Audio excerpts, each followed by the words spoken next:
आवारा भवरा जो बोले होले होले, फूलों से सरसे हवाएं सरसराए, पपीहे की पीहू पीहू कोयल की कूहू कूहू।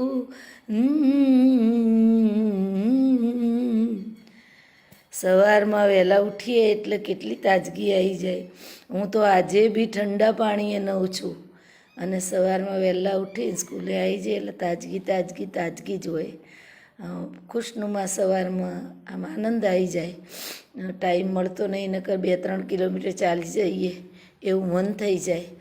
આજે વર્ષનો અંતિમ દિવસ આવી રહ્યો છે તો ભગવાન કરે 2020ની 20ની જેવું 21 ના હોય, એનાથી સારું હોય. કોઈ કોઈનાથી જુદું ના થાય, કોઈને કોરોના ના થાય, કોઈથી કોઈ લડે નહીં. બહુ સરસ રીતે 2021 સર્વેનું પસાર થાય. ભગવાન સર્વેને ખુશીઓ આપે, સર્વેને આનંદ આપે, સર્વેને હાસ્ય આપે એવી શુભકામનાઓ સાથે આમ તો આપણું હેપી ન્યૂ યર દિવાળી હોય, છતાંય ઈસવીસન પૂર્વે અનુસાર આજે અંતિમ દિવસ છે અને આવતીકાલને વધામણા માટે હું એક સુંદર ગીત ગાઈ રહી છું. બહુ સરસ ગીત ગાઈ રહી છું. તો આ જો કે મારું પ્રિય ગીત છે. આત્માને જગાડવાની વાત આવે છે. હું 53મું વર્ષ મારું જઈ રહ્યું છે. તો આમ તો 51થી વનમાં હોઈએ, તો વનના અનુરૂપ એક ગીત ગાઈ રહી છું. ભીતરનો ભેરો મારો આત્મો ખવાયો, માર્ગનો ચીંદનારો ભૂમિયો ખવાયો. હે વાડે વિસામો લેતા જોયો હોય તો કેજો મને, એના રે વિના મારી કાયા છે આ પાંગળી, આંખો છે છતાંય વિના હું તો આંધળી. મારા એ સરવરિયાનો હંસલો ખોવાયો, સરવરીએ તરતા કોઈએ જોયો હોય તો કેજો મારો હંસલો ખવાયો. ભીતરનો ભેરો મારો આત્મો ખવાયો, તનડો મૂંઝાયો મારો મનડો મૂંઝાણું, અધવચ્ચે મારું આ ભજન નંદવાણું. આમાં એમ કે ક્યારે આપણને ખબર નહીં હોતી. હું તમારી જોડે વાત કરી રહી, કદાચ 10 મિનિટ પછી એવો સમાચાર આવે કે મીનાબેન ગુજરી ગયા, નક્કી નહીં હોતું. તો જીવનની છેલ્લામાં છેલ્લી ક્ષણો સમજી દરેક ક્ષણ વિતાવવી જોઈએ, આનંદથી રહેવું જોઈએ.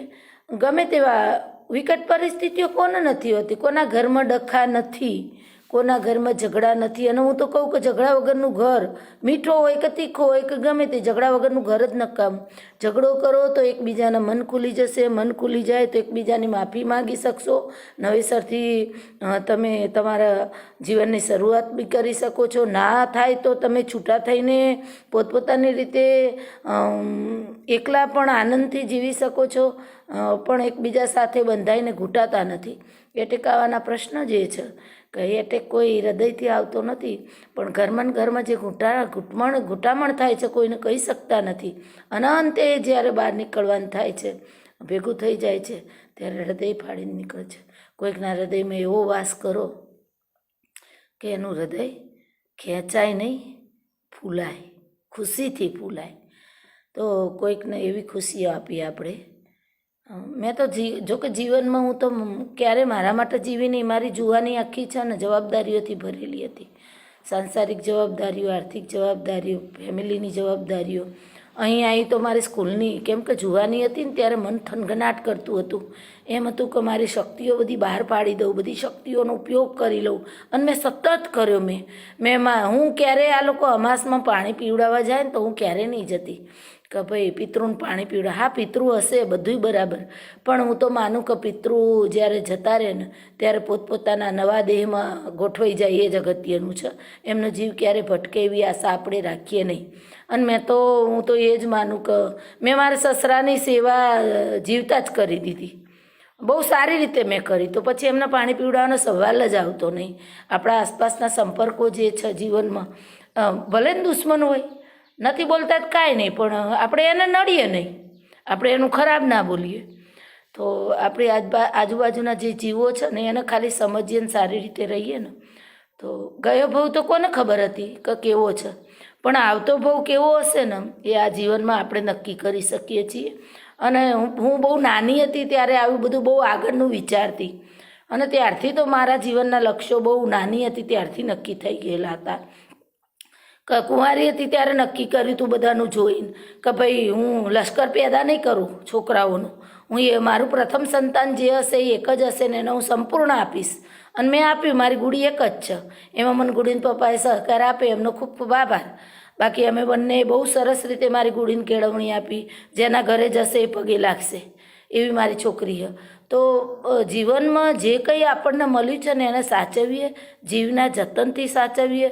અત્યારે એ લોકો આવ્યા છે તો હું પોર મારું લોહી ચડી ગયું છે કે બહુ જોડે રહેવું અને રોજ કૂતરાની જેમ લડવું એવું જરૂરી નથી.